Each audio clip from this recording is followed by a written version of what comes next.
સુરેન્દ્રનગર જિલ્લાના ધ્રાંગધ્રા શહેર ખાતે સોશિયલ મીડિયામાં એક પરિવારના મોભીએ સરકારી હોસ્પિટલની લાલિયાવાડીનો વિડીયો વાયરલ કર્યો હતો. શહેરના જોગાસર પાણીની ટાંકી પાસે આસિફભાઈ મનસુરભાઈ મીર રહે છે.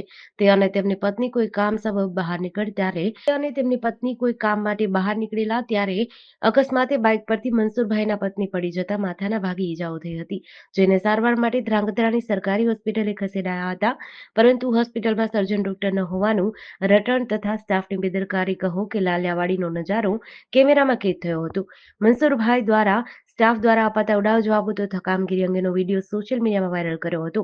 આજે તેમણે આ વિડીયો બાબતે બનેલ સમગ્ર ઘટનાની આપવીતી જણાવી હતી અને હોસ્પિટલમાં હાજર નર્સિંગ સ્ટાફ હોવા છતાં પણ સફાઈ કર્મચારી દ્વારા ઇજાગ્રસ્ત મહિલાની સારવાર આપતા હોવાનું જણાવ્યું હતું. સર્જનના અભાવે તેમણે ખાનગી વાહન મારફતે સારવાર અર્થે સુરેન્દ્રનગર ખસેડાયા હતા, જ્યાં સારવાર મેળવી પરત ફર્યા હતા.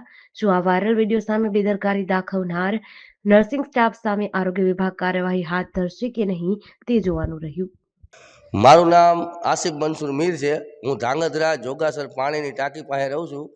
રાત્રે કાલ 21 તારીખ 11:30 હું ને મારા પત્ની કામથી બહાર જતા હતા અને બાઇકમાંથી મારા પત્ની પડી જતા એમના માથાના ભાગે ઈજા થયેલી, 3-4 જગ્યાએ લાગેલું હતું.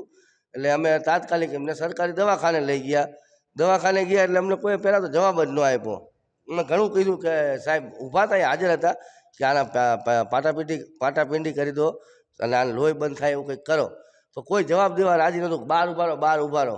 એટલે મેં એમને કીધું કે સાહેબ અમને કાંઈ શોખ નથી, કે અમે જોવા નથી આવ્યા, તકલીફ છે અમને એટલે આવ્યા છે. અમે ગમે એમ કરો, તમે આનું લોહી બંધ કરો. એટલે કાંઈ ટેબલે બેસાડ્યા. મેં વિડીયો મૂકેલો છે, જોજો તમે. ડૉક્ટર છે એમાં હાજર, નર્સ હાજર છે, પણ સફાઈ કર્મચારીને એ લોકો એમ કહે કે આને પાટો બાંધી દો. એટલે મેં કીધું કેમ પાટો, ટાંકા બાકા? કે અમારા પાસે સર્જન ડૉક્ટર છે જ નહીં. અહીંયા ધ્રાંગધ્રામાં સરકારી હોસ્પિટલમાં સર્જન ડૉક્ટર નથી. તો હવે અમારે શું કરવાનું? નથી તો આ મારી બહુને મારા પત્નીને લોહી હાલ્યું જાય, એનું મારે શું કરવાનું? કે બીજા દવાખાને લઈ જાઓ. એટલે જેથી કરીને અમે એ લોકોએ પાટો બાંધી દીધો. ઓલા જે સફાઈ કર્મચારી હતો ને એને પાટો બાંધ્યો. તમે ફોટામાં કેમેરામાં જોજો, વિડીયોમાં મેં વિડીયો મૂકેલો હોય.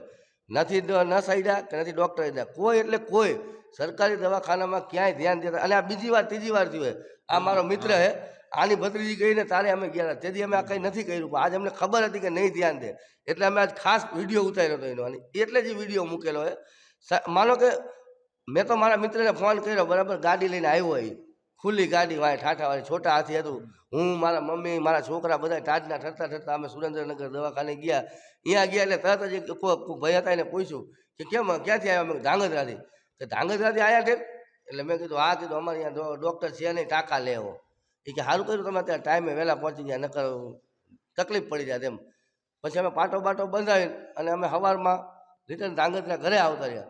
પણ મારું કહેવાનો મતલબ એટલો છે, મને કંઈ કહેવાનું મારું એ થાય કે આ તો ઠીક, ચાલો ભાઈ, મારો ભાઈબંધ હતો અને મને ગાડી ટાઈમે મળી ગઈ. કદાચ ન મળી હોત તો શું થાત?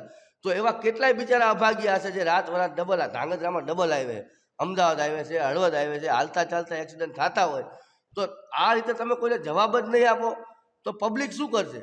અને ખરેખર ધ્રાંગધ્રા હોસ્પિટલમાં, સરકારી દવાખાનામાં સર્જન ડૉક્ટર હોવા જરૂરી જ છે.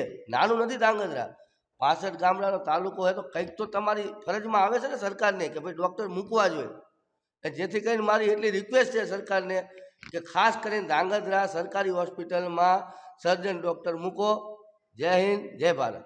જેડીસી ન્યૂઝ સાથે દિનેશ ગાંભા સાથે જયેશ કુમાર ઝાલા, ધ્રાંગધ્રા.